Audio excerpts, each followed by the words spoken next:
মা ফাতেমাকে ডাকার পরে ইমাম হাসানকে ডাকলেন, ইমাম হুসাইনকে ডাকলেন, তাদেরকে একটা চাদরের ভিতরে আবৃত করলেন। সুবহানাল্লাহ পড়েন।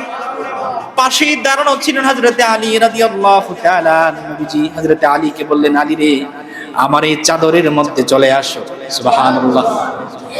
আল্লাহর নবী সাল্লাল্লাহু আলাইহি ওয়াসাল্লাম এই চারজন নবীজি সহকারে একটি চাদরের ভিতরে ঢুকলেন। ঢুকে আল্লাহর কাছে দোয়া করলেন, আল্লাহুম্মা হাউলাই আহলে বাইতি। আয় আল্লাহ তাআলা, তুমি কোরআনে যাদেরকে পুরো পবিত্র করেছো, ঘোষণা দিয়েছো, যাদের মর্যাদা আলোচনা করেছো, আল্লাহ এই চাদরের ভিতরে তারা আছে। সুবহানাল্লাহ।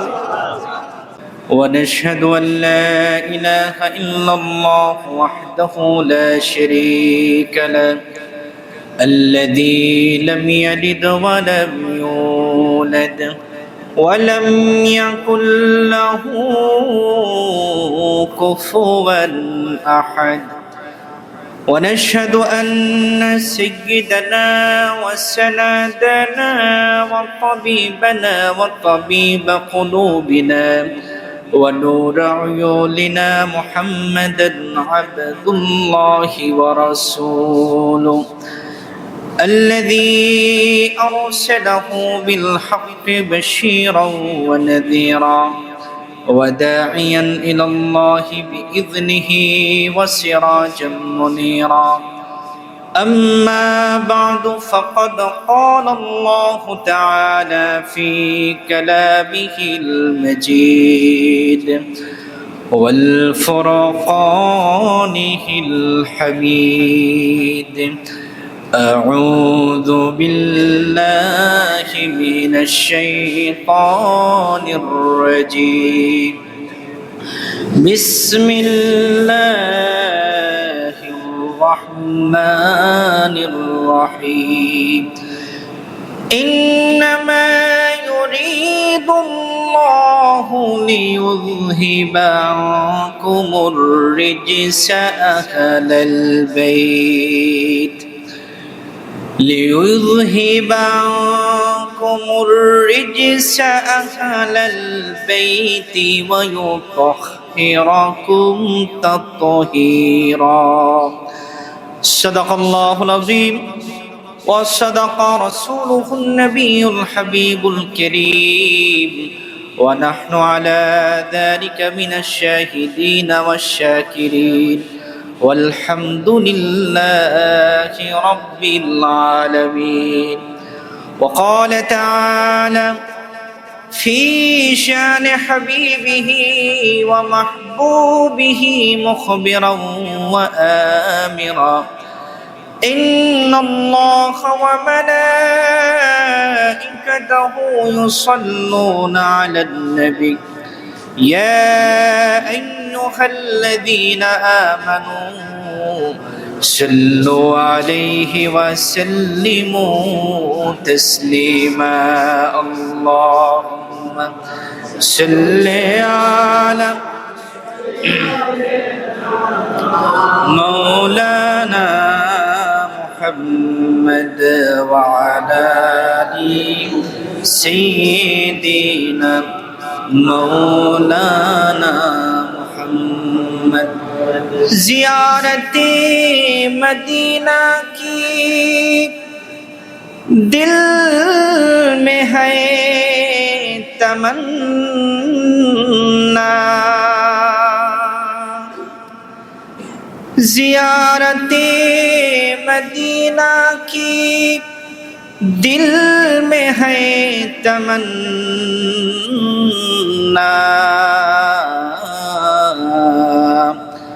نہیں ہے میرے پاس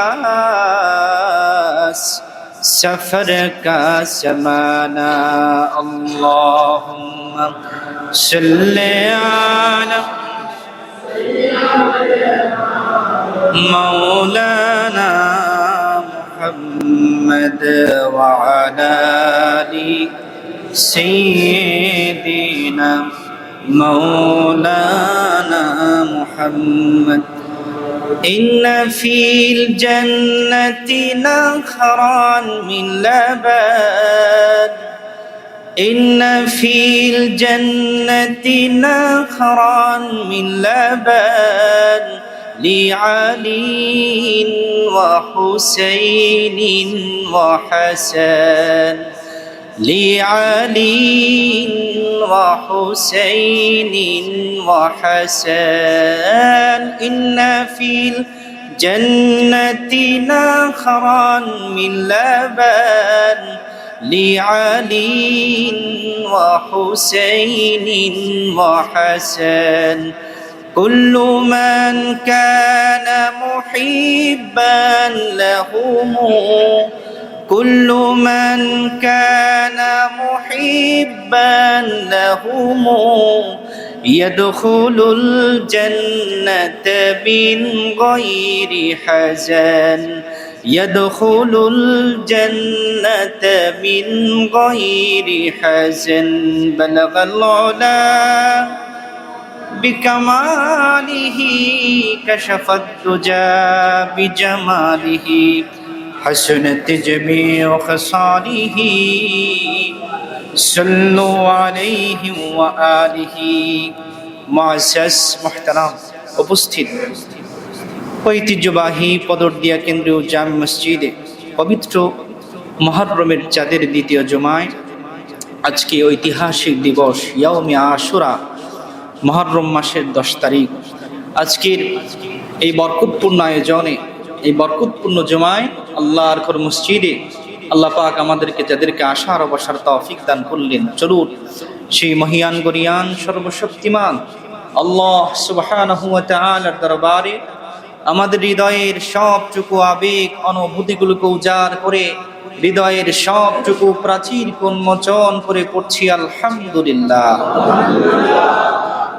লাখ কোটি তার চেয়ে অনেক অনেক বেশি দরুদ ও সালাম আল্লাহর আখিরি নবী নবিকুল সম্রাট আফতাব নবুওয়াত শাহনশাহ রিসালাত সাইয়্যিদুল কাউনাইন ইমামুল মুরসালিন খাতামুন নবিয়্যিন ওয়াল মুরসালিন সাইয়্যিদিনা হাবিবিনা নবিয়্যিনা শাফিঈনা শাফিঈনা মাওলানা মুহাম্মদ সাল্লাল্লাহু আলাইহি ওয়াসাল্লাম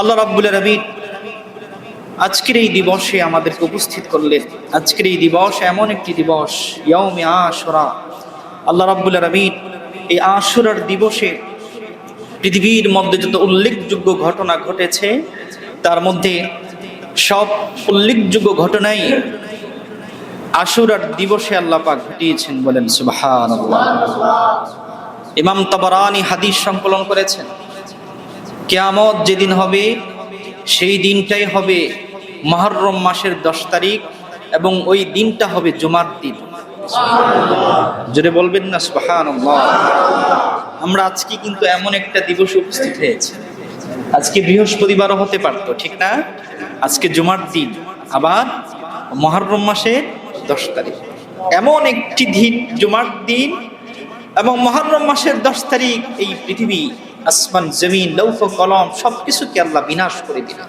সুবহানাল্লাহ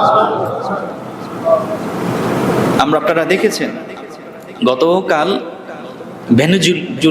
ভেনিজুলিয়াতে আপনার 7.5 ভূমিকম্প হয়েছে 1 লক্ষ মানুষ ভূমিকম্পের আঘাতে সাথে সাথে দুনিয়া থেকে বিদায় আল্লাহু আকবার পড়েন কত লাখ মানুষ 1 লক্ষ মানুষ একটি দেশে ভূমিকম্পের আঘাতে শেষ আমাদেরও তো কিছুদিন আগে ভূমিকম্প হয়েছিল বাংলাদেশে ঠিক না কিন্তু আমাদের অনুভূতি জাগে না এমনই একটি ভূমিকম্প একদিন হবে ইসরাফিল সিংহায় ফুৎকার দিবেন সেই সিংহায় ফুৎকার নিয়ে তিনি দাঁড়িয়ে আছেন সিংহা নিয়ে সেই মুহররম মাসের 10 তারিখ এবং আজকের এই জুমার দিন এমন বরকতপূর্ণ দিনে আল্লাহ পাক দুনিয়াকে বিনাশ করে দিবেন আল্লাহু আকবার সম্মানিত মুসলিম کرام আজকের এই দিবসটি আমাদের জন্য উল্লেখযোগ্য একটি দিবস আজকের দিনে আল্লাহ রাব্বুল আলামিন আদম নবীকে ক্ষমা করেছিলেন সুবহানাল্লাহ মুহররম মাসের 10 তারিখ আজকের দিনে আল্লাহ রাব্বুল আলামিন নূহ নবীকে মহাপ্লাবন থেকে মুক্তি দিয়েছিলেন সুবহানাল্লাহ আজকের দিন এমন একটি দিন আজকের এই দিনে মুহররম মাসের 10 তারিখ হযরত ইউনূস নবীকে আল্লাহ মাছের পেট থেকে মুক্তি দিয়েছিলেন সুবহানাল্লাহ আজকের দিন এমন একটি দিন আজকের এই দিনে হযরত ইব্রাহিম আলাইহিস সালাতু ওয়াস সালামকে আল্লাহ পাক নমরুদের অগ্নিকুণ্ডলী থেকে মুক্তি দিয়েছিলেন। আজকের দিন এমন একদিন, আল্লাহ রাব্বুল আলামিন তার নবী আইয়ুব আলাইহিস সালাতু সালাম 18 বছর অসুস্থ ছিলেন, আল্লাহর কাছে ফরিয়াদ করেছেন। আল্লাহ রাব্বুল আলামিন 18 বছর পরে আইয়ুব নবীকে আল্লাহ সুস্থতার নিয়ামত দান করেছেন এই মুহররম মাসের 10 তারিখ। সুবহানাল্লাহ। আজকের এই দিন এমন একটি দিন, হযরতে মূসা আলাইহিস সালাতু সালাম নমরুদের কবল থেকে যে মুক্তি পেয়েছিলেন, হযরতে মূসা আলাইহিস সালাতু সালামের জন্য আল্লাহ পাক বাহারে কালজুম লোহিত সাগরের পানিকে আল্লাহ পাক 2 ভাগ করেছিলেন যেই দিন, এই দিনটি হলো আজকের দিন মুহররম মাসের 10 তারিখ। সুবহানাল্লাহ। হযরতে ঈসা আলাইহিস সালাতু সালামকে আল্লাহ জীবিত আসমানে তুলে নিয়েছেন যেই দিন, প্রথম আসমানে তিনি অপেক্ষায় আছেন, যেদিন তিনাকে জীবিত আসমানে তুলে নিয়েছিলেন ওই দিন আজকের দিন মুহররম মাসের 10 তারিখ। সুবহানাল্লাহ। প্রিয়দি, আজকে আমি আপনাদের খেদমতে পবিত্র কোরআনুল কারীমের 33তম সূরা সূরা আল আহজাবের 33তম আয়াতের অংশ তেলাওয়াত করেছি। আর দেরি নয়, এই আয়াতকে আবর্তন করে একটি বিষয়ের আলোকে আমরা কথা শুনবো। সকলে আমার সাথে পড়ুন, আউযু বিল্লাহি মিনাশ শাইতানির রাজীম, বিসমিল্লাহির রাহমানির রাহিম। ইন্নামা ইউরিদুল্লাহু লিইয়ুযহিবা আনকুমুর রিজসা আহলাল বাইত লিইয়ুযহিবা আনকুমুর রিজসা আহলাল বাইতি ওয়া ইউতাহহিরাকুম তাতহীরা। সাদাকাল্লাহুল আযীম ওয়া সাদাকা রাসূলুহুন নবিয়্যুল হাবিবুল কারীম। আল্লাহ রাব্বুল আলামিন সূরা আল আহজাবের 33তম আয়াতে আল্লাহ পাক আমার নবীজির পরিবার পরিজন যারা ছিলেন তাদের মর্যাদা আলোচনা করেছেন। বলেন সুবহানাল্লাহ। আজকের এই মুহররম মাসের 10 তারিখ এত খুশির আনন্দর আয়োজন, সকল নবীর আজকে মুক্তি পেয়েছেন, কত ফজিলত আপনারা শুনলেন। কিন্তু মুহররম মাসের আজকের এই 10 তারিখ আমাদের মনে কি আনন্দ না বেদনা? বেদনা, দুঃখ। কারণ হলো এই মুহররম মাসের 10 তারিখ কারবালার প্রান্তরে আমার নবীজির কলিজার টুকরা নাতি, আমার নবীজির কলিজার টুকরা নাতি ইমাম হুসাইনকে নির্মমভাবে শহীদ হতে হয়েছে। আমার নবীর পরিবার পরিজন শাহাদাত বরণ করেছেন কারবালার ময়দানে। এজন্য আমাদের মনে দুঃখ, ঠিক কিনা বলেন? প্রিয়দি, আমার নবীর পরিবার পরিজনের সম্মান ইজ্জত কত বেশি। আল্লাহ রাব্বুল আলামিন পবিত্র কোরআনুল কারীমের সূরা আহজাবের 33 নম্বর আয়াতে আমার নবীর পরিবার পরিজনের সম্মানে ইজ্জতে কোরআনুল কারীমে একটা স্পেশাল আয়াত নাজিল করে দিয়েছেন। সুবহানাল্লাহ। আল্লাহ পাক তার হাবিবকে ডেকে বলবেন, হাবিব, ইন্নামা ইউরিদুল্লাহু লিইয়ুযহিবা আনকুমুর রিজসা আহলাল বাইত। হাবিব আমার, দোস্ত আমার মুহাম্মদ সাল্লাল্লাহু আলাইহি ওয়াসাল্লাম, আপনি আপনার পরিবার পরিজনকে ঘোষণা দেন, ইন্নামা ইউরিদুল্লাহু লিইয়ুযহিবা আনকুমুর রিজসা আহলাল বাইত। আমি আল্লাহ চাই আপনার পরিবার পরিজন যারা আছেন সকলকে পুত পবিত্র করে দিতে। বলেন সুবহানাল্লাহ।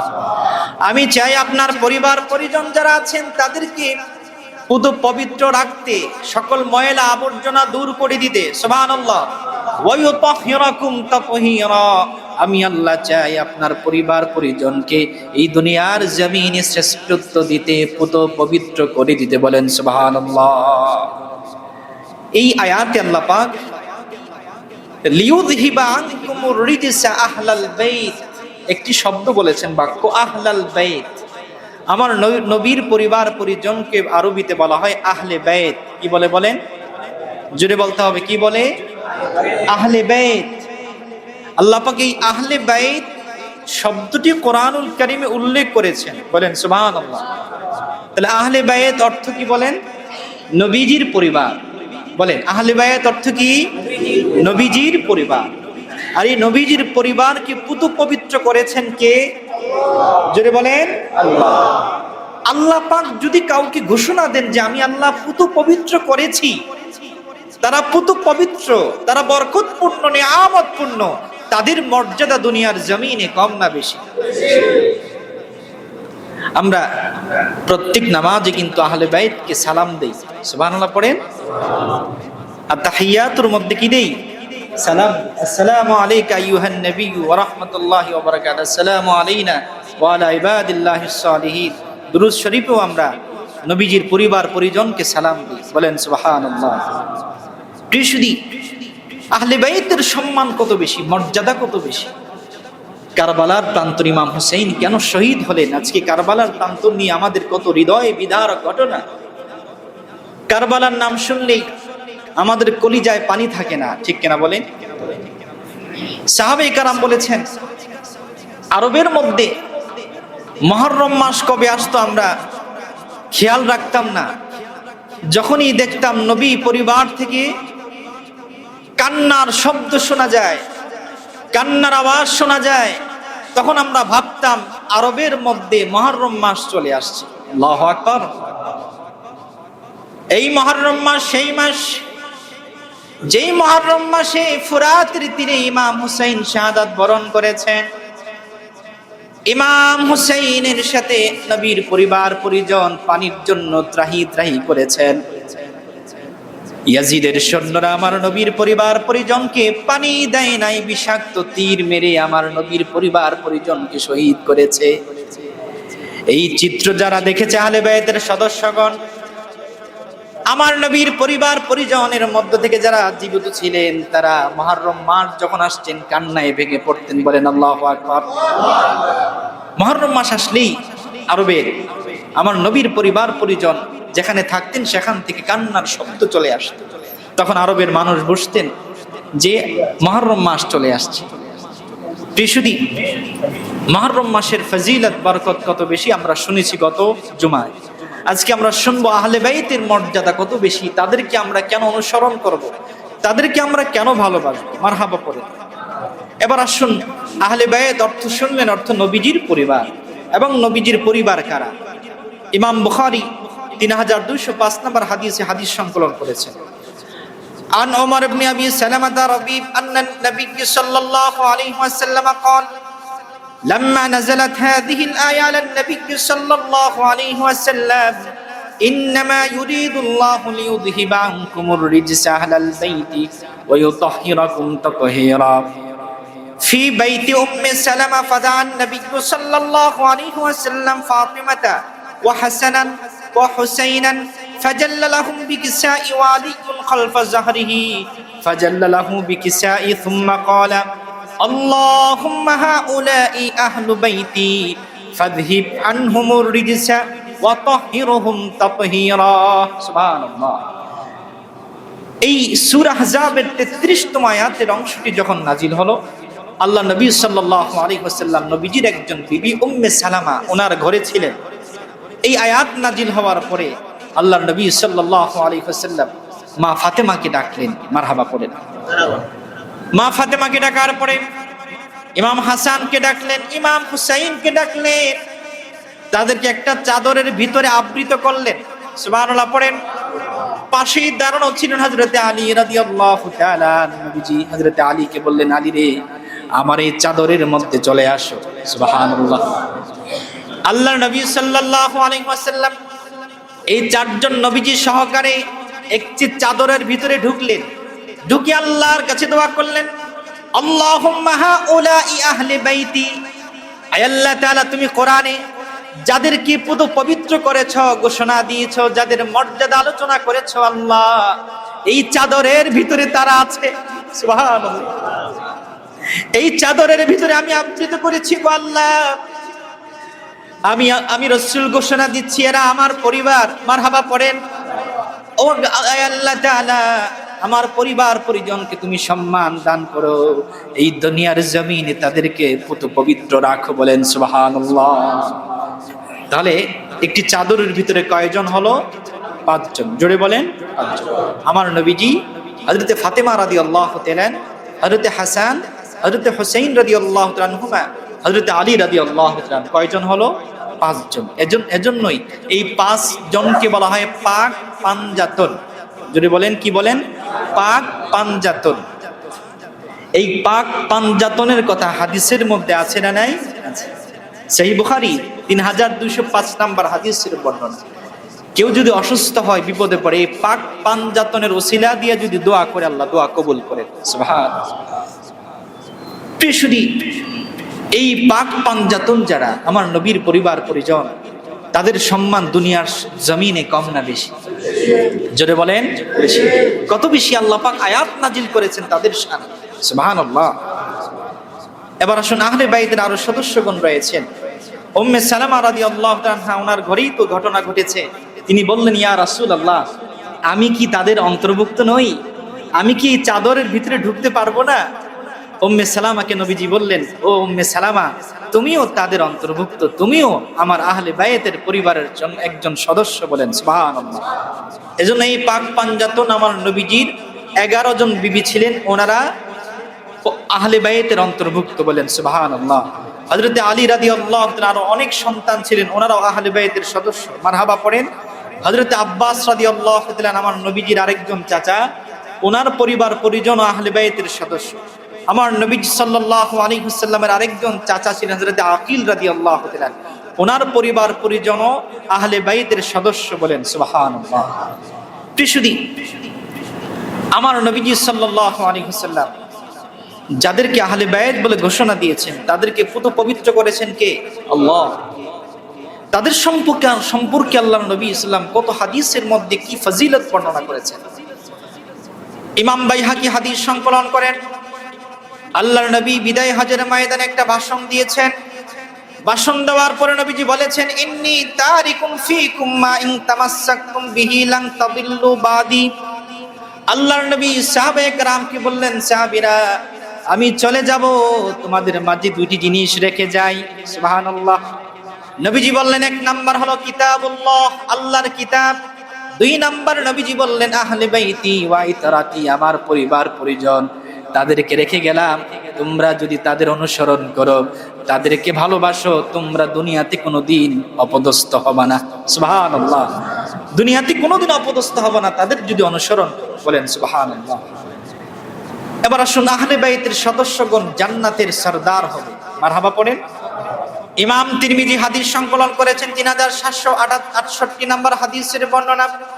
আন আবি সাঈদ আল খুদরি রাদিয়াল্লাহু তাআলা আনহু قال قال رسول الله صلى الله عليه وسلم الحسن والحسين سيدا شباب اهل الجنه। মারহাবা পড়েন। আল্লাহর নবী সাহাবায়ে কেরামদের মাঝে একদিন ঘোষণা দিলেন, সাহাবীরা, আমার হাসান এবং হুসাইন জান্নাতি যুবকদের সরদার। বলেন সুবহানাল্লাহ। আহলে বাইতের সদস্য হাসান হুসাইন জান্নাতি যুবকদের কি বলেন? সরদার। নেতা হবেন জান্নাতে। দুনিয়াতে তাদেরকে যে ভালোবাসবে, হাসান হুসাইন তাদেরকে ভালোবাসবেন, নবীজি তাদেরকে ভালোবাসবেন, আল্লাহও তাদেরকে ভালোবাসবেন। হাসান হুসাইনকে যারা ভালোবাসবে, হাসান হুসাইনের সাথে জান্নাতে তারা থাকবে। সুবহানাল্লাহ। প্রিয়সুধী, আহলে বাইতের মর্যাদা কত বেশি। একবার মদিনাতুল মুনাওয়ারায় বৃষ্টি হয় না, মদিনাতুল মুনাওয়ারায় বৃষ্টি হয় না। সাহাবায়ে কেরাম হযরত ওমর ফারুক রাদিয়াল্লাহু তাআলা আনহুর কাছে আসলেন। প্রিয়সুধী, আজকে 10ই মুহররম, বরকতপূর্ণ দিন, মর্যাদাপূর্ণ দিন। আপনারা কেউ আজকে মাহরুম হবেন না। সকলেই যার যার সামর্থ্য অনুযায়ী আল্লাহর ঘর মসজিদ দান করুন। আল্লাহ পাক আজকের দানকে অবশ্যই কবুল করবেন। 10 মুহররমে বরকতপূর্ণ ফজিলতপূর্ণ দিনে আল্লাহ পাক আমরা যারা অসুস্থ আছি, আমাদেরকে সুস্থতার নিয়ামত দান করুন। আমিন। আমরা যারা মুসিবতগ্রস্ত আছি, মুসিবত থেকে আল্লাহ পাক আমাদেরকে হেফাজত করুন। আমিন। এই দানের বদৌলতে আল্লাহ পাক আমাদের আব্বা আম্মার কবরগুলোকে জান্নাতের টুকরা বানায় দেন। আমিন। হযরত ওমর ফারুক রাদিয়াল্লাহু তাআলা আনহুর কাছে আসলেন আল্লাহর নবীর সাহাবী, ইসলামের দ্বিতীয় খলিফা হযরত ওমর রাদিয়াল্লাহু তাআলা আনহু দৌড়ে নবীজির চাচা হযরত আব্বাস রাদিয়াল্লাহু তাআলা আনহুর কাছে গেলেন। বলেন সুবহানাল্লাহ। গিয়ে হযরত আব্বাস রাদিয়াল্লাহু আনহুকে নিলেন, নিয়ে আল্লাহর নবীর রওজা মুবারকের সামনে আসলেন। মারহাবা পড়েন।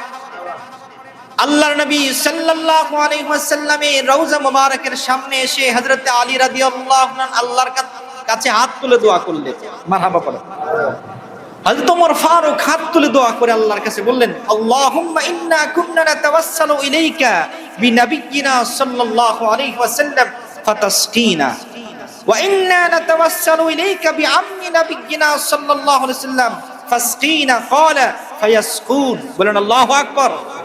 হযরত ওমর রাদিয়াল্লাহু তাআলা যখন নবীজির চাচা আহলে বাইতের সদস্য হযরতে আব্বাস রাদিয়াল্লাহু তাআলা এর উসিলা ধরে আল্লাহর কাছে চাইলেন, আয় আল্লাহ তাআলা, তোমার নবীর রওজার সামনে দাঁড়িয়ে আছি, তোমার নবীর চাচা আহলে বাইতের সদস্য, তোমার নবীর পরিবার পরিজনের সদস্য হযরতে আব্বাস রাদিয়াল্লাহু তাআলা এর উসিলা ধরে আল্লাহ তোমার কাছে চাই, তুমি আমাদের মাঝে বৃষ্টি দাও। হযরত ওমর ফারুক দোয়া করতে দেরি হলো, ফায়াসকুন, সাথে সাথে আসমান মেঘে পরিপূর্ণ হয়ে গেল এবং মদিনার মধ্যে বৃষ্টি শুরু হয়ে গেল। সুবহানাল্লাহ। এজন্য আহলে বাইতের ফজিলত কত বেশি।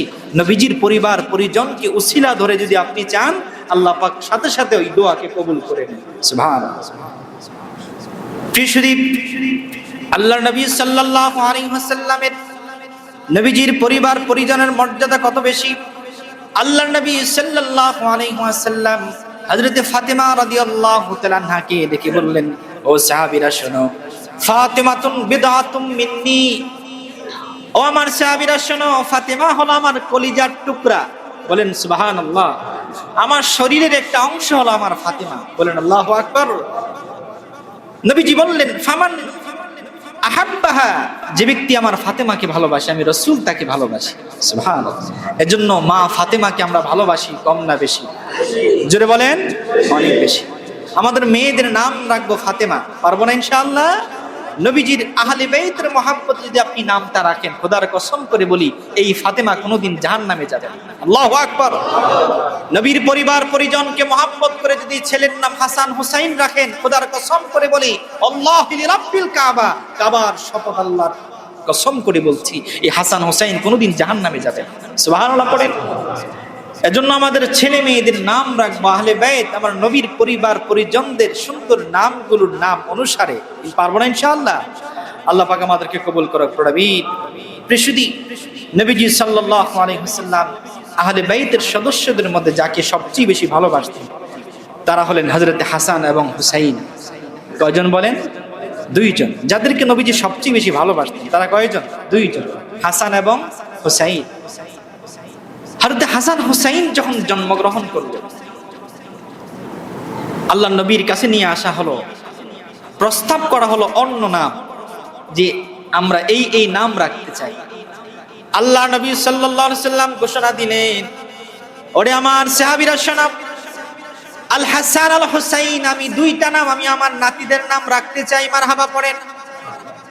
হুমা ইসমান মিন আসমাইল জান্নাহ, ওরে সাহাবীরা শোনো, হাসান হুসাইন হলো জান্নাতি যারা হবে তাদের নামগুলোর মধ্যে একটি নাম হলো হাসান এবং হুসাইন। বলেন সুবহানাল্লাহ। এই হাসান হুসাইনের নামের মধ্যে অসংখ্য ফজিলত রয়েছে। নবীজি বললেন, এই হাসান হুসাইন আমি নাম রাখলাম, এই দুইটা নাম হলো জান্নাতীদের নামের অনুসারে, জান্নাতি যারা হবে তাদের মধ্যে অনেকেই হবে হাসান হুসাইন। বলেন মারহাবা। নবীজি তাদের নামগুলো নবীজি রাখলে, মারহাবা পড়েন। হাসান হুসাইনের বাবা হযরতে আলী রাদিয়াল্লাহু তাআলা, তিনিও আহলে বাইতের সদস্য। নবীজি সাল্লাল্লাহু আলাইহি সাল্লাম হযরতে আলী রাদিয়াল্লাহু তাআলাকে ডেকে বললেন, আনতা মিন্নি ওয়া আনা মিনকা আলী, তুমি আমার থেকে আমি তোমার থেকে। বলেন সুবহানাল্লাহ। হযরতে আলী রাদিয়াল্লাহু তাআলা উনি জন্মগ্রহণ করেছেন আল্লাহর ঘর কাবার ভিতরে। সুবহানাল্লাহ পড়েন। কোথায় জন্মগ্রহণ করেছেন? আল্লাহর ঘর কাবা। এই যে কালো যেই চাদর আবৃত যেই ঘর, এর ভিতরে জন্মগ্রহণ করেছেন আহলে বাইতের একজন সদস্য হযরতে আলী রাদিয়াল্লাহু তাআলা। আর জোরে বলেন সুবহানাল্লাহ। 10 বছরে তিনি ইসলাম গ্রহণ করেছেন। শিশুদের মধ্যে, বালকদের মধ্যে প্রথম যিনি ইসলাম গ্রহণ করেছেন তিনি কে? হযরতে আলী রাদিয়াল্লাহু। কয় বছর ইসলাম গ্রহণ করেছেন? 10 বছর। পৃথিবীর জমিন একজন শিশু কাবার ভিতরে জন্মগ্রহণ করেছেন, তিনি কে? হযরতে আলী রাদিয়াল্লাহু। মারহাবা পড়বেন না? আহলে বাইতের সদস্যদের মর্যাদা কত বেশি। মারহাবা পড়েন।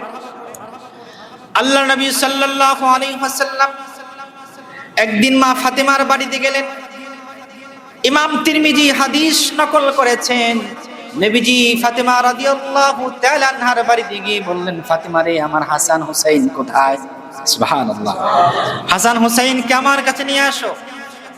ফায়াশুম্মুহুমা ইয়াদুম্মুহুম, আল্লাহর নবী সাল্লাল্লাহু আলাইহি ওয়াসাল্লাম হাসান হুসাইনকে দেখেই জড়ায় ধরলেন এবং নবীজি সাল্লাল্লাহু আলাইহি ওয়াসাল্লাম হাসান এবং হুসাইনের শরীর থেকে ঘ্রাণ শুঁকলেন, বলেন সুবহানাল্লাহ। সাহাবায়ে কেরাম প্রশ্ন করলেন, ওগো আল্লাহর নবী, আপনি কেন এই দুইজন নাতি থেকে ঘ্রাণ শুঁকেন? নবীজি বললেন, ও সাহাবীরা শোনো, আমার এই দুই নাতি জান্নাতি যুবকদের সরদার। সুবহানাল্লাহ। আমি রাসূল প্রতিদিন তাদের থেকে ঘ্রাণ শুকি, তাদের শরীরের ঘ্রাণ না, আমি রাসূল তাদের থেকে আল্লাহর আতর জান্নাতের ঘ্রাণ পাই, বলেন সুবহানাল্লাহ। নবীজি যখনই তাদেরকে দেখতেন ঘ্রাণ শুকতেন, মারহাবা পড়বেন, কত ভালোবাসতেন নবী। দেখলেন নবীজি ঘোড়া হয়ে আছেন, মারহাবা পড়বেন না? ইসলাম নাতিদের ভালোবাসায় নিজেই ঘোড়া হয়ে গেলেন। যিনি সরদারে কায়নাত, সমস্ত জাহানের যিনি সরদার, নাতির ভালোবাসায় তিনি ঘোড়া হয়ে গেলেন। সাহাবায়ে কেরাম মুস্কি হেসে বললেন, ও হাসান হুসাইন, তোমরা কেমন ঘোড়ার উপরে উঠেছো জানো?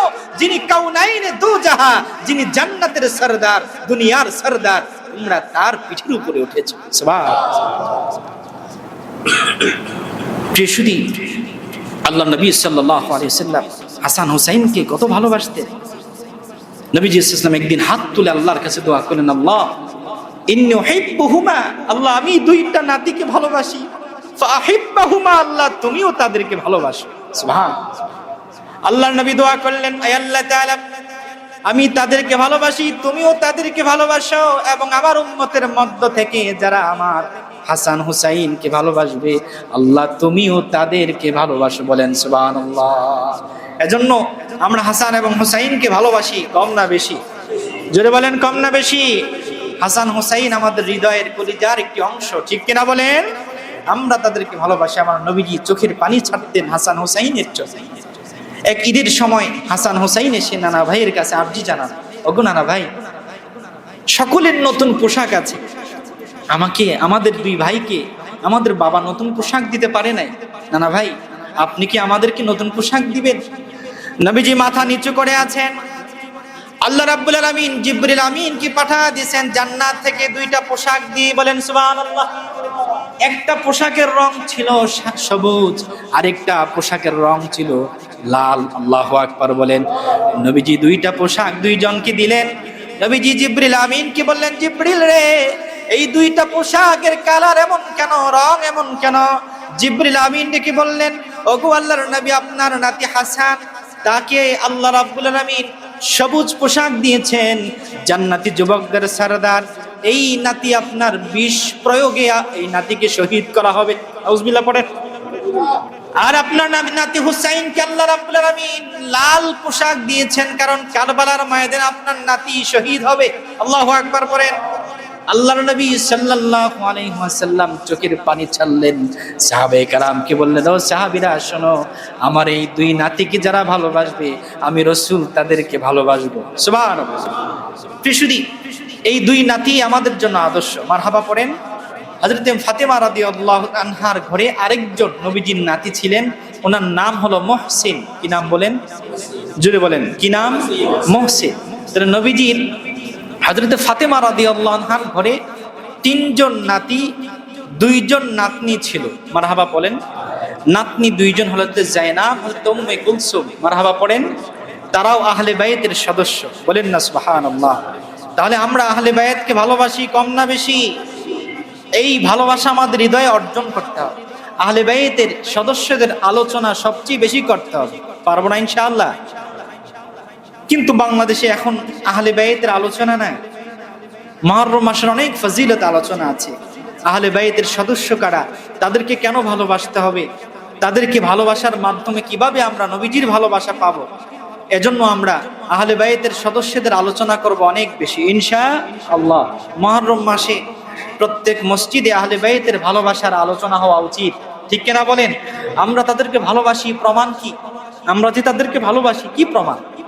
তাদের আলোচনা যত বেশি করব, তাদের মহব্বত আমাদের হৃদয়ে তত বেশি জাগ্রত হবে, ঠিক কিনা বলেন? এজন্য প্রত্যেক মসজিদ আলহামদুলিল্লাহ বাংলাদেশে আহলে বাইতের স্মরণে মাহফিল হয়। আলহামদুলিল্লাহ পড়েন। আমরা গত জুমায় ঘোষণা দিয়েছিলাম, আলহামদুলিল্লাহ আমাদের মসজিদেও প্রতি বছর আহলে বাইতের স্মরণে আশুরা উপলক্ষে আয়োজন হয় আগামীকাল ইনশাআল্লাহ।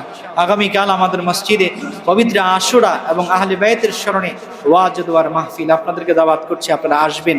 আহলে বাইতকে আমরা ভালোবাসি, নবীর পরিবার পরিজনের সদস্যদেরকে আমরা মহাব্বত করে আল্লাহর জান্নাত অর্জন করতে চাই, এটার অন্যতম প্রমাণ দেব আমরা মাহফিল উপস্থিত হওয়ার মাত্র পরে ইনশাআল্লাহ। আজকে মসজিদে আলীতে আহলে বাইতের স্মরণে ওয়াজ দোয়ার মাহফিল আমাকেও দাওয়াত করেছেন, আমি সেখানেও আলোচনা রাখবো, আপনারা সেখানেও যাবেন। আল্লাহ পাক কবুল করুক। আমিন। প্রিয় সুধী, কিন্তু আমার নবীর পরিবার পরিজনকে এত ভালোবাসার পরেও কেন কারবালার ময়দানে ইমাম হুসাইনকে শহীদ হতে হয়েছে? কেন কারবালার ময়দানে আহলে বাইতের রক্ত ঝরেছে? সেই বিষয়ে আমাদের জানা উচিত, ঠিক কিনা বলেন? ইতিহাস যখন আমরা জানবো তখন তাদের সম্পর্কে আমাদের ধারণা সুন্দর হবে। আমি অল্প সময়ে কারবালার ঘটনা আপনাদেরকে শোনাচ্ছি, অল্প সময়। হিজরি 61 সাল। কত সাল বলেন? 61 সাল। আল্লাহ নবী সাল্লাল্লাহু আলাইহি ওয়াসাল্লামের সাহাবায়ে কেরামদের খিলাফতের পরে হিজরি 61 সালে দামেস্কের খেলাফতের মসনদে বসলেন ইয়াজিদ। কি নাম বলেন? ইয়াজিদ। তার নাম ইয়াজিদ ইবনে আবি মুআবিয়া। হযরত মুআবিয়া রাদিয়াল্লাহু আনহু তিনি নবীজির একজন সাহাবী ছিলেন, কিন্তু ওনার ছেলের নাম কি বলেন? ইয়াজিদ। ছেলে যদি খারাপ হয় বাবাকে কিছু বলা যায় না, ঠিক কিনা বলেন? ছেলে খারাপ হলে ছেলেই দায়ী, বাবা দায়ী না, ঠিক কিনা বলেন? হযরত মুআবিয়া রাদিয়াল্লাহু তাআলা তিনি ছিলেন সাহাবী, আল্লাহর নবীর একনিষ্ঠ সাহাবী এবং ওহী লিখক। মারহাবা পড়ে। 61 হিজরিতে যখন তিনি দামেস্কের খেলাফতে বসলেন, সে বাবার থেকে খেলাফত নেয় নাই, সে নিয়েছে রাজত্ব। কি নিয়েছে বলেন? রাজত্ব। যে আমার বাবা ছিল খলিফা, আমিও এখন খলিফা, এটাকে বলা হয় রাজতন্ত্র। কি তন্ত্র বলেন? যে বাবার ছেলেই পরবর্তীতে দায়িত্বে আসবে, কোনো যোগ্যতা না থাকলেও তাকে দায়িত্ব দিতে হবে, এটাকে বলা হয় পৃথিবীতে রাজতন্ত্র। কি তন্ত্র বলেন? কিন্তু ইসলাম এই রাজতন্ত্রকে সমর্থন করে না। ইসলাম সমর্থন করে খেলাফত। কে কাকে সমর্থন করে বলেন? একজন ইন্তেকাল করবে, পরবর্তীতে যে যোগ্য সেই ইসলামী রাষ্ট্রের খলিফা হবে। মারহাবা পড়ে। ইয়াজিদ যখন ঘোষণা দিল যে আমি ইসলামী রাষ্ট্রের খলিফা নেতা, তখন আরবের মধ্যে যারা সাহাবায়ে কেরাম ছিলেন সকলেই বিরোধিতা করলেন যে না, ইয়াজিদের মতো খারাপ লোক সে কখনো আমাদের খলিফা হতে পারে না। এক নাম্বার দোষ ছিল ইয়াজিদ প্রকাশ্যে মদ খাইতো। নাউজুবিল্লাহ পড়ে। সে প্রকাশ্যে কি খাইতো? মদ খাইতো। আচ্ছা বলেন, মদখুর যে, তাকে কি ইসলামের ইমাম বানানো যায়? 2 নাম্বার দোষ ছিল সে প্রকাশ্যে জিনা ব্যভিচার করত, নারীদের সাথে খারাপ আচরণ করত সে প্রকাশ্যে। বলেন নাউজুবিল্লাহ। এরকম লম্পট কি কেউ ইসলামের খলিফা বানাতে চায়? 3 নাম্বার, সে মদ যখন খাইতো তখন সাহাবায়ে কেরাম বলতেন যে আপনি মদ খান কেন, আপনি একজন সাহাবীর ছেলে। তখন ইয়াজিদ বলছে সাহাবায়ে কেরামকে যে মদ মুহাম্মদুর রাসূলুল্লাহর শরীয়তে হারাম, কিন্তু পূর্বের নবীর শরীয়তে জায়েজ ছিল, এজন্য আমি খাই। জোরে বলেন নাউজুবিল্লাহ। এজন্য ইমাম রুহুল মাআনিতে ইমাম আলুসি নকল করেছেন, ইন্নাল খাবিসা লাম ইউসাদ্দিক বিরিসালাতিন নবী সাল্লাল্লাহু আলাইহি ওয়াসাল্লাম, যে ইয়াজিদ মুহাম্মদ সাল্লাল্লাহু আলাইহি ওয়াসাল্লামের খেলাফতকেই বিশ্বাস করত না। কারণ সে কি খাইতো? মদ খেত। মদ ইসলামী শরীয়তে হালাল না হারাম? কেউ যদি হালাল মনে করে খায় সে মুসলমান না বেঈমান? বেঈমান। এজন্য মক্কা মদিনার মধ্যে যারা ছিলেন সকলেই ইয়াজিদের বিরোধিতা করলেন যে না, ইয়াজিদ কি হতে পারে না, ইমাম হতে পারে না। কারণ তখন ইমাম হুসাইন জীবিত ছিলেন। মারহাবা পড়েন। ইমাম হুসাইন আহলে বাইতকে যারা ভালোবাসতেন তারা থাকতেন ইরাকের কুফাতে। কোথায় বলেন? ইরাকের কুফাতে। ওনারা নবীজির পরিবার পরিজনকে খুব বেশি মহব্বত করতেন। তখন কুফা থেকে, কুফার মধ্যে যারা ছিলেন তারা মদিনার মধ্যে ইমাম হুসাইনের কাছে চিঠি লিখতেছেন যে বারবার যে আপনি আমাদের কাছে আসেন, আমরা ইয়াজিদকে খলিফা মানবো না, আমরা আপনার হাতে বায়াত নিয়ে আপনাকে খলিফা বানায় দেব। সুবহানাল্লাহ।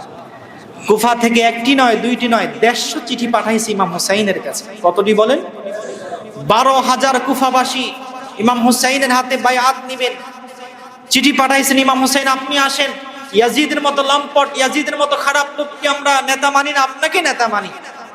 আচ্ছা বলেন, ইমাম হুসাইন 150টি চিঠি পাওয়ার পরে ইমাম হুসাইনকে ওইখানে যাওয়া উচিত ছিল না? ছিল। ইমাম হুসাইন ওনার পরিবার পরিজনকে নিয়ে রওনা হয়ে গেলেন কুফার উদ্দেশ্যে। যখন রওনা হবেন তখন মক্কা মদিনার মধ্যে যে সাহাবে কেরাম ছিলেন তাদের মধ্যে আব্দুল্লাহ ইবনে জুবাইর বললেন, ইমাম হুসাইন আপনি কুফাবাসীকে চিনেন না, এরা আপনার বাবার সাথে বেঈমানি করছে, আপনার সাথেও বেঈমানি করতে পারে, আপনি আগে খবর নেন যে এরা আপনাকে আসলেই ভালোবাসে কিনা। তখন তিনি ইমাম হুসাইন মুসলিম ইবনে আকিল ওনার আরেকজন চাচাতো ভাই, ওনাকে কুফায় পাঠালেন যে গিয়ে তুমি দেখো যে সত্যি আমাকে ভালোবাসে কিনা। মুসলিম ইবনে আকিল গিয়ে দেখলেন যে আসলেই কুফাবাসী ইমাম হুসাইনকে ভালোবাসে। তখন কুফার মধ্যে গভর্নর ছিল নোমান বিন বশির, এই নামগুলো স্মরণ রাখবেন, সাহাবীদের নাম, মারহাবা পড়েন। তখন ইয়াজিদের কাছে খবর গেল দামেস্কে যে ইমাম হুসাইন কুফায় রওনা হচ্ছে, কুফাবাসী আপনাকে নেতা মানে না, ইমাম হুসাইনকে নেতা বানাবে। তখন ইয়াজিদ কুফার যে গভর্নর তার নিযুক্ত নোমান বিন বশিরকে বাতিল করে দিলেন যে নোমান বিন বশির তোমার মাধ্যমে হবে না।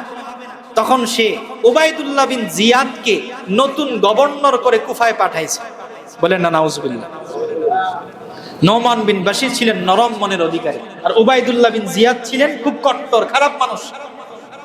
তাকে পাঠাইছে কুফার মধ্যে যে ইমাম হুসাইন কুফায় যাচ্ছে, ইমাম হুসাইন যদি কুফায় যায় তাহলে আমার নেতাগিরি থাকবে না, আমার নেতৃত্ব আর থাকবে না, ইমাম হুসাইন ইসলামী রাষ্ট্রের নেতা হয়ে যাবে, সাবধান উবাইদুল্লাহ বিন জিয়াদ, ইমাম হুসাইন যেন কুফায় গিয়ে নেতা হইতে না পারে, বলেন না নাউজুবিল্লাহ। মুসলিম ইবনে আকিল দেখলেন উবাইদুল্লাহ বিন জিয়াদ যখন কুফার গভর্নর হলো, এসেই সে খবর পেল ইমাম হুসাইনের একজন দূত আছে মুসলিম ইবনে আকিল। এই উবাইদুল্লাহ বিন জিয়াদ মুসলমানদের মধ্য থেকে যারা ইমাম হুসাইনকে ভালোবাসে তাদের মধ্যে থেকে 6000কে হত্যা করলো, বলেন না নাউজুবিল্লাহ, জোরে বলেন না নাউজুবিল্লাহ। কয় হাজারকে মারছে? 6000কে মেরে ফেলছে যে ইমাম হুসাইনকে যারা ভালোবাসে, বলেন না নাউজুবিল্লাহ। তখনই কুফারবাসী যারা 12000 বায়াত নিয়েছিল সকলেই পলটি মারলো, যাকে বলা হয় সকলেই ইয়াজিদের অনুসারী হয়ে গেল। কারণ এত মানুষ মারতেছে, ইমান আর ঠিক রাখতে পারে না, সকলেই ইমাম হুসাইন উবাইদুল্লাহ বিন জিয়াদকে সমর্থন জানাতে শুরু করলো। তখন মুসলিম ইবনে আকিল আরেকটা চিঠি লিখলেন ইমাম হুসাইনকে যে কুফাবাসীর অবস্থা ভালো না, আপনি কুফায় আইসেন না, এরা আসলে আপনাকে মেরে ফেলবে, বলেন না নাউজুবিল্লাহ। উবাইদুল্লাহ বিন জিয়াদ যখন শুনলেন মুসলিম ইবনে আকিল আরেকটা চিঠি লিখছে, এই দূত চিঠি ইমাম হুসাইনের কাছে যাওয়ার আগেই উবাইদুল্লাহ বিন জিয়াদ তাকেও মেরে ফেলছে, বলেন না নাউজুবিল্লাহ। ইমাম হুসাইন সাহাবায়ে কেরামদের পরামর্শে মুহররম মাসের 1 তারিখ রওনা হয়ে গেলেন কুফার উদ্দেশ্যে। তিনার ধারণা কুফাবাসী আমাকে ভালোবাসে কম না বেশি, কিন্তু কুফার মধ্যে যা ঘটছে তিনি কিছুই জানতেন। তিনি রওনা হয়ে গেলেন। যখন তিনি কুফার মধ্যে গেলেন, উবাইদুল্লাহ বিন জিয়াদ একজন সৈন্যকে দায়িত্ব দিলেন, তার নেতৃত্বে ইমাম হুসাইন যদি আসে সে যেন কুফায় ঢুকতে না পারে। তার নাম হুর ইবনে ইয়াজিদ। এই হুর ইবনে ইয়াজিদ ইমাম হুসাইনকে আটকায়া দিল যে আপনি কুফায় ঢুকতে পারবেন না। তখন ইমাম হুসাইন যখন দেখলেন আসলে কুফাবাসী তারা সকলেই যারা ভালোবাসতো এতদিন আমাকে আসলে এখন আর ভালোবাসতেছে না, তারা ইয়াজিদকেই সমর্থন জানাচ্ছে মাইরের ভয়ে। কিসের ভয়ে বলেন? মাইরের ভয়ে, কারণ মেরে ফেলবে। ইয়াজিদ এত খারাপ ছিল, মেরে ফেলবে মানুষকে, তারপরেও তার নেতা, তারপরে তাকে নেতৃত্ব দিতে হবে, বলেন না নাউজুবিল্লাহ। হুর ইবনে ইয়াজিদের কাছে ইমাম হুসাইন যখন অবস্থা খারাপ দেখলেন 3টা প্রস্তাব দিলেন। কয়টা বলেন? 1 নম্বর প্রস্তাব, আমি বুঝতে পারছি আপনাদের অবস্থা ভালো না, আমাকে আবার মদিনায় ফেরত যেতে দেন, অনুমতি দেন, আমি আবার চলে যাব, আমার নবীর পরিবার পরিজনকে নিয়ে আমি ফিরে যাব আবার মদিনায়। 2 নম্বর প্রস্তাব দিলেন, আমাকে ইসলামী রাষ্ট্রের কোনো অংশে আমাকে যেতে দেন, মদিনায় যদি আমাকে যেতে না দেন ইসলামী কোনো আরেকটা রাষ্ট্রে আমি চলে যাব, তারপরও আমাকে আটকেন, আমাকে কষ্ট দিন। 3 নাম্বার, আমাকে ইয়াজিদের সাথে সাক্ষাৎ করতে দেন, মারহাবা পড়ে। এই 3টা প্রস্তাব কি মারামারির জন্য না সুন্দর প্রস্তাব? সুন্দর প্রস্তাব, যে আমাকে মদিনায় ফেরত যেতে দেন, আমি বিদ্রোহ করব না। 2 নাম্বার, কোন ইসলামী রাষ্ট্রে আমাকে যেতে দেন, আমি বিদ্রোহ করব না। 3 নাম্বার, ইয়াজিদের সাথে আমাকে কি করতে দেন? সাক্ষাৎ করতে। উবাইদুল্লাহ বিন জিয়াদ মূলত নবীজির কলিজার টুকরা ইমাম হুসাইনকে শহীদ করার জন্যই লোক পাঠাইছিল। এই যে উবাইদুল্লাহ বিন জিয়াদকে যে নিয়োগ দিয়েছিল গভর্নর, এই উবাইদুল্লাহ বিন জিয়াদ যখন শুনল ইমাম হুসাইন 3টা প্রস্তাব দিয়েছে, উবাইদুল্লাহ বিন জিয়াদ বলছে যে না, ওনার কোনো প্রস্তাবই গ্রহণ করা হবে না। বলেন না নাউজুবিল্লাহ। ইমাম হুসাইনকে তখন রাতের আধারে তিনাকে একটি পথ দেখিয়ে দেওয়া হলো, যেই পথ দিয়ে তিনি গেলেন কারবালার প্রান্তে। আল্লাহু আকবার পড়েন। কারবালার প্রান্তরে ইমাম হুসাইন 3 দিন অবস্থান করলেন। 7 তারিখ, 8 তারিখ, 9 তারিখ, কয়দিন বলেন? 2 দিন যাওয়ার পরে উবাইদুল্লাহ বিন জিয়াদ ফুরাতের পানি বন্ধ করে দিলেন। নাউজুবিল্লাহ পড়বেন না।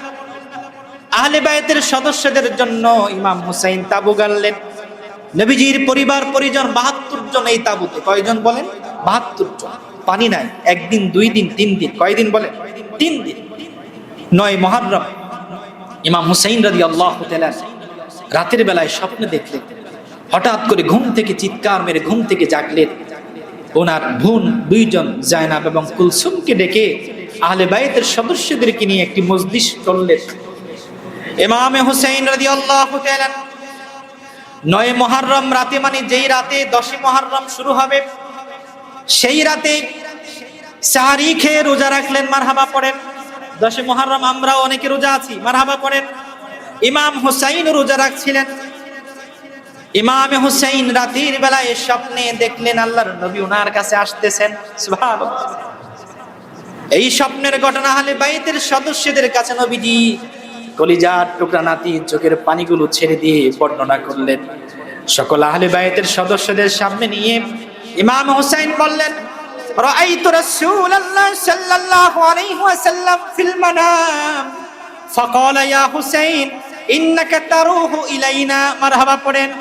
ইমাম হুসাইন কান্না জড়িত বললেন, ও আহলে বাইতের সদস্যগণ, গত রাতে আল্লাহর নবীকে আমি স্বপ্নে দেখেছি। মারহাবা পড়েন। আমি দেখলাম আল্লাহর নবী সাল্লাল্লাহু আলাইহি ওয়াসাল্লামের হাতে জান্নাতি হাউজে কাউসারের পানি। মারহাবা পড়েন। আমার নানাজান মুহাম্মদুর রাসূলুল্লাহ সাল্লাল্লাহু আলাইহি ওয়াসাল্লাম আমাকে ডেকে বলছেন, হুসাইন, আগামীকাল তুমি আমার সাথে সাক্ষাৎ করবে।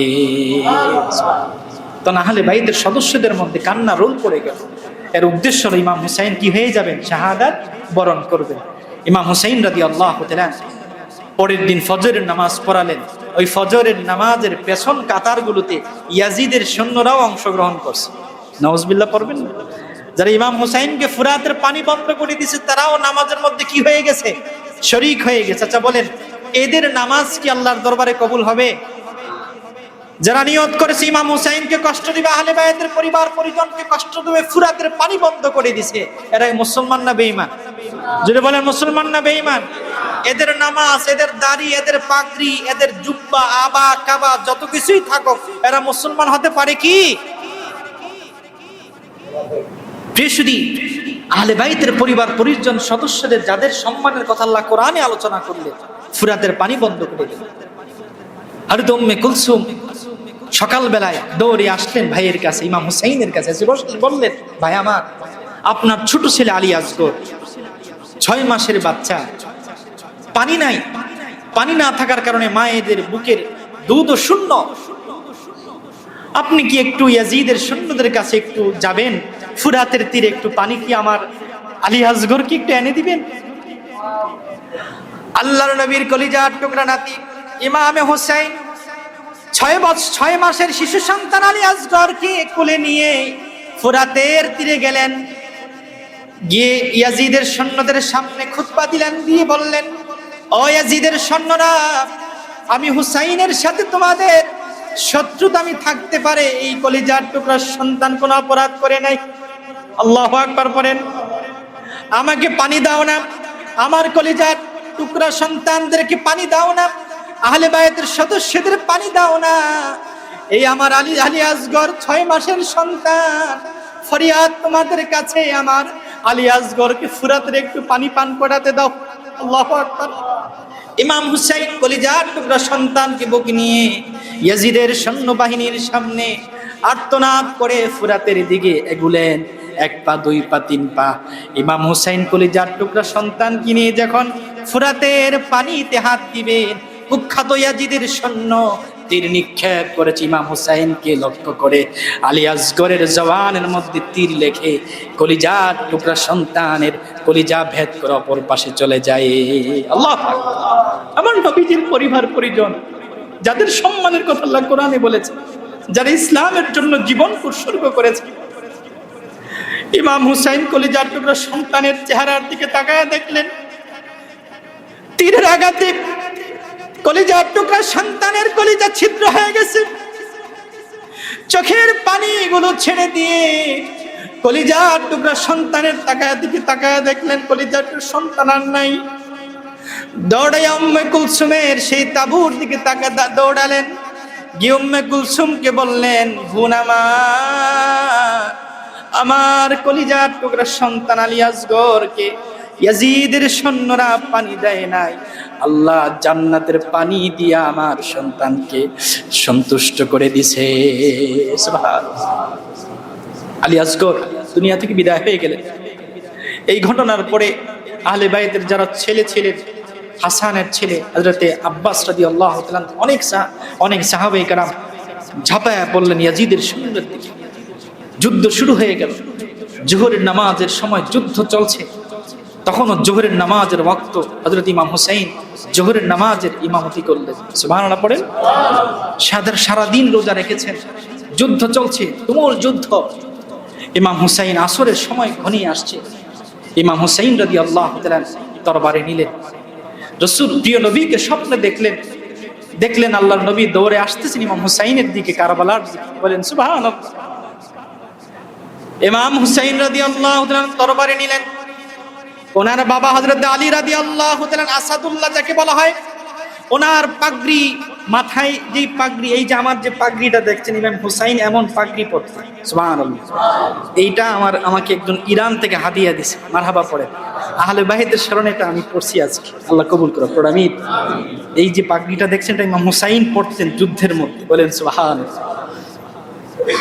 প্রিয়সুদী, ইমাম হুসাইন হযরতের যুদ্ধের পাগড়ি এমন ছিল, যুদ্ধের পাগড়ি পরলেন, শিরস্ত্রাণ যাকে বলা হয়, যুদ্ধের আবা কাবা পরলেন, তলোয়ার নিলেন, ঝাঁপায় পড়লেন কুখ্যাত কাফের ইয়াজিদের সৈন্যের দিকে। ফোরাতের পানি দেয় না ইয়াজিদের সৈন্যরা, ইমাম হুসাইনের দিকে তীর নিক্ষেপ করা হলো। একটা দুইটা না, 32টা তীর ইমাম হুসাইনের শরীরের মধ্যে আঘাত করল। নাউজুবিল্লাহ পড়বেন। যে ইমাম হুসাইনকে জান্নাতি যুবকদের সরদার উপাধি দিয়েছিল, সেই মুনাফিকরা ইমাম হুসাইনের শরীরে 34টা তরবারির আঘাত দিল। বলেন নাউজুবিল্লাহ। যারা ইমাম হুসাইনকে শরীরে আঘাত দিয়েছে তারা কি মুসলমান না কাফের? যদি বলেন মুসলমান না কাফের? যারা ইমাম হুসাইনের কলিজায় তীর নিক্ষেপ করেছে তারা মুসলমান না কাফের? তাদের কি মুসলমান বলার সুযোগ আছে?